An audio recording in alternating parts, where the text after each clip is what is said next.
Port Gibson is a rural area just east of Rochester in New York State. It's a quiet area with many farms that dot the landscape. In the 1840s, there was a farm owned by Hiram Edison that housed some very important meetings and saw some key developments take place. Here, in the quietness of the countryside, let us take a walk down this particular part of Memory Lane.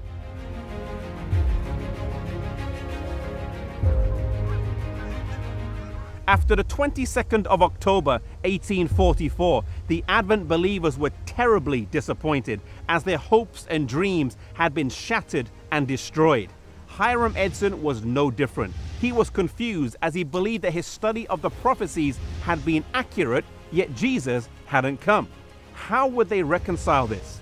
Did they have the date wrong as some had suggested? He didn't think so. The dates and calculations had been solid. Did they have the event wrong? Well, they must have, because Jesus hadn't come. But what else could it mean?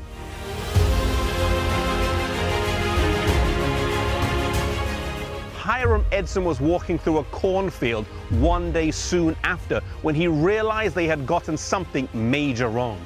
They had been so focused on the parable of the 10 virgins in Matthew 25 as it seemed to match the events of 1844 that they had missed Christ's other wedding parable in Luke chapter 12. In Luke, it says that we must wait while we wait for the Lord to return from the wedding. He also realized that in Daniel 7, it says that the Son of Man would come to the Ancient of Days rather than to the earth.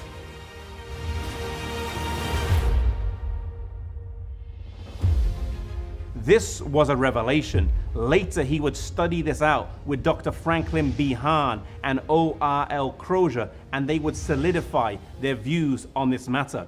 They saw that Jesus was not scheduled to come to the earth at the end of the 2300-day prophecy of Daniel 8:14, but rather he transitioned from the holy place to the most holy place in the sanctuary in heaven, beginning the work of the investigative judgment.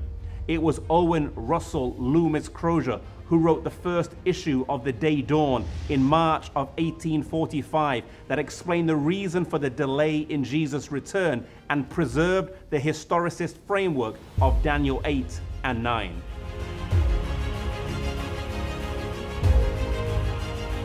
Hiram Edson's barn is also the place that Captain Joseph Bates shared the truth of the Sabbath in late 1846. As he was reading his tract, Edson jumped up and said, "Brother Bates, this is light and truth. The seventh day is a Sabbath, and I am with you to keep it." Crozier and Hahn also accepted the Sabbath, and thus this linked those in Western New York who were presenting the sanctuary with those in New England who were teaching the Sabbath. For this reason, this farm has been seen as the theological birthplace of the Seventh-day Adventist Church, for it's where the two pillars of the Sabbath and the sanctuary came together. The blending of these two teachings would form the uniqueness of this new movement. The Sabbath was not just seen as a reminder of creation or as part of the 10 Commandments, but rather in the light of the sanctuary and its eschatological or end-time context.